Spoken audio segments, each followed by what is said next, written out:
गिलहरी का योगदान।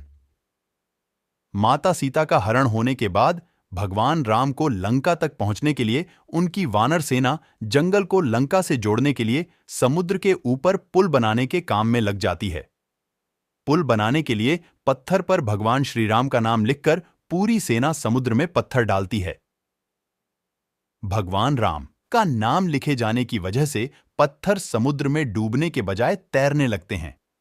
यह सब देखकर सभी वानर काफी खुश होते हैं और तेजी से पुल बनाने के लिए पत्थर समुद्र में डालने लगते हैं।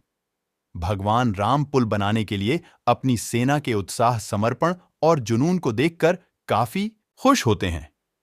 उस वक्त वहां एक गिलहरी भी थी जो मुंह से कंकड़ उठाकर नदी में डाल रही थी।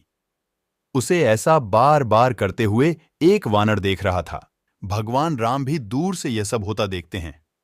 गिलहरी की नजर जैसे ही भगवान राम पर पड़ती है, वो रोते रोते भगवान राम के समीप पहुंच जाती है।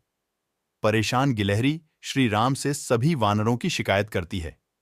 तब भगवान राम खड़े होते हैं। परेशान गिलहरी श्री राम से सभी वानरों की शिकायत करती है। तब भगवान राम खड़े होते हैं और वानर सेना को दिखाते हैं कि गिलहरी ने जिन कंकड़ों व छोटे पत्थरों को फेंका था, वो कैसे बड़े पत्थरों को एक दूसरे से जोड़ने का काम कर रहे हैं। भगवान राम कहते हैं, अगर गिलहरी इन कंकड़ों को नहीं डालती, तुम्हारे द्वारा फेंके गए सारे पत्थर इधर उधर बिखरे रहते। ये गिलहरी के द्वारा फेंके गए पत्थर ही हैं जो इन्हें आपस में जोड़े हुए हैं। पुल बनाने के लिए गिलहरी का योगदान भी वानर सेना के सदस्यों जैसा ही अमूल्य है। इतना सब कहकर भगवान राम बड़े ही प्यार से गिलहरी को अपने हाथों से उठाते हैं।